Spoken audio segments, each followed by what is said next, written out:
Hello मेरे प्यारे साथियों। आज हम क्लास 10th फिजिक्स का चैप्टर नंबर 1 यानी जो प्रकाश का परावर्तन है उसमें हम पहला वीडियो यूट्यूब पर डाले हैं, दूसरा वीडियो भी यूट्यूब पर डाले हैं। ये तीसरा वीडियो है। जो पहला वीडियो में हम देखे थे प्रकाश क्या है, उससे रिलेटेड टॉपिक के बारे में जाने थे। दूसरा में हम जाने थे प्रकाश का नियम क्या है और कितने प्रकार के होते हैं, ये जाने थे। और आज थर्ड वीडियो है, हम आज इसमें प्रतिबिंब के बारे में समझेंगे। प्रतिबिंब क्या है? देखिए, प्रतिबिंब का मतलब हम क्या समझते हैं। जैसे हम मूवी देखते हैं तो मूवी में भी हम एक प्रतिबिंब को ही देखते हैं। अपने मोबाइल में अपना फोटो को देखते हैं, वो भी एक प्रकार का प्रतिबिंब ही है। तो प्रतिबिंब बनता कैसे है? अच्छा, मान के चलिए आप अपने आँख को मूंद लीजिए एक प्रकार से। क्या आपके आँख अपने आँख से कोई चीज़ को देख पाइएगा? कभी नहीं देख पाइएगा। लेकिन वही जब मेरा आँख खुला रहता है तो और प्रकाश रहता है वहाँ पर ही, तब हम किसी वस्तु को सही ढंग से देख पाते हैं और कहाँ क्या है ये हम समझ पाते हैं और उसे फील कर पाते हैं।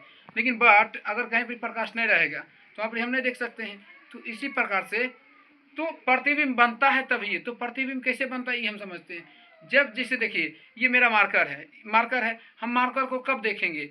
जब इस पर प्रकाश पड़ेगा, चारों बगल से इस पर प्रकाश पड़ रहा, ठीक, और इससे प्रकाश की किरणें निकलेगा, इससे प्रकाश की किरणें निकलेगा और हमारी रेटिना पर आएगा, हमारी रेटिना पर आएगा और इसका प्रतिबिंब हमारी रेटिना पर बनता है, तब हम इसे देख पाते हैं।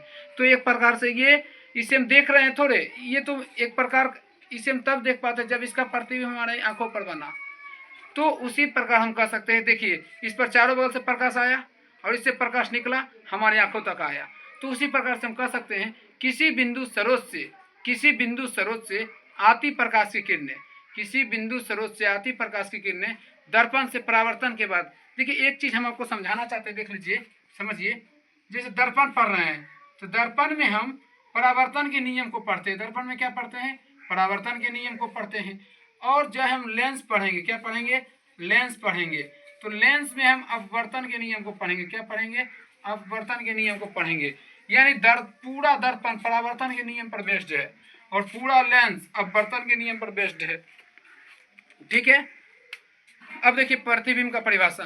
किसी बिंदु स्रोत से आती प्रकाश की किरणें दर्पण से परावर्तन के बाद, परावर्तन मतलब समझते हैं, अगर कोई समतल सतह है, अगर उस पर प्रकाश की किरणें पड़ता है तो वो समतल सतह उस प्रकाश की किरणों को क्या करता है? रिफ्लेक्स कर देता है। क्या कर देता है? रिफ्लेक्स कर देता है।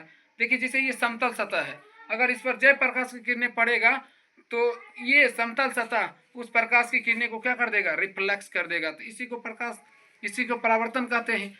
परावर्तन के नियम इसी को नहीं कहते, हम आपको बता दिए हैं। तो कहा गया है किसी बिंदु स्रोत से आती प्रकाश की किरणें दर्पण से परावर्तन के बाद जिस बिंदु पर मिलती है या मिलती हुई प्रतीत होती है उसे उस बिंदु स्रोत का प्रतिबिंब कहते हैं। उसे इस बिंदु स्रोत का प्रतिबिंब कहते हैं। देखिए, परिभाषा हम आपके सामने लिखे हैं। किसी बिंदु स्रोत से आती प्रकाश की किरणें दर्पण से परावर्तन के बाद जिस बिंदु पर मिलती है या मिलती हुई प्रतीत होती है उसे उस बिंदु स्रोत का क्या कहते हैं? प्रतिबिंब कहते हैं। क्या प्रतिबिंब की परिभाषा को समझ में आया? देखिए, ये परिभाषा एक दो एग्जाम बोर्ड में पूछा भी गया है। अगला देखते हैं। प्रतिबिंब दो प्रकार के होते हैं। प्रतिबिंब के कितने प्रकार? दो प्रकार होते हैं। पहला है वास्तविक प्रतिबिंब, जिसे हम रियल इमेज कहते हैं। क्या कहते हैं? Real image. क्या कहते हैं? Real image. क्या कहते हैं? रियल इमेज यानी देखिए रियल इमेज मतलब वास्तविक प्रतिबिंब। किसी बिंदु स्रोत से आती प्रकाश की किरणें दर्पण से परावर्तन के बाद किसी बिंदु स्रोत से आती प्रकाश की किरणें दर्पण से परावर्तन के बाद जिस बिंदु पर वास्तव में मिलती है, वास्तविक प्रतिबिंब में क्या होगा? वास्तविक प्रतिबिंब में वास्तव में मिलेगा, यानी कोई बिंदु पर प्रकाश की किरणें वास्तव में मिलेगा तो ही उसे हम वास्तविक प्रतिबिंब कहते हैं। यानी वास्तविक प्रतिबिंब में प्रकाश की किरणें किसी बिंदु पर क्या करता है? वास्तव में मिलता है, तब उसे हम वास्तविक प्रतिबिंब कहते हैं। और वास्तविक प्रतिबिंब का एक अच्छा कॉन्सेप्ट याद रखिएगा। वास्तविक प्रतिबिंब को पर्दे पर प्राप्त किया जा सकता है। आपसे पूछेगा क्या एग्जाम में, अगर किस प्रतिबिंब को पर्दे पर प्राप्त किया जा सकता है, क्या बोलिएगा? वास्तविक प्रतिबिंब को पर्दे पर प्राप्त किया जा सकता है। अब अगला टॉपिक क्या है? काल्पनिक प्रतिबिंब। अगला टॉपिक क्या है? काल्पनिक प्रतिबिंब। देखिए, किसी बिंदु स्रोत से आती प्रकाश की किरणें, किसी बिंदु स्रोत से आती प्रकाश की किरणें दर्पण से परावर्तन के बाद जिस बिंदु पर मिलती है या जिस बिंदु पर मिलती हुई प्रतीत होती है उसे उस बिंदु स्रोत का काल्पनिक या आभासी प्रतिबिंब कहते हैं। यानी काल्पनिक प्रतिबिंब को आभासी प्रतिबिंब भी कह सकते हैं।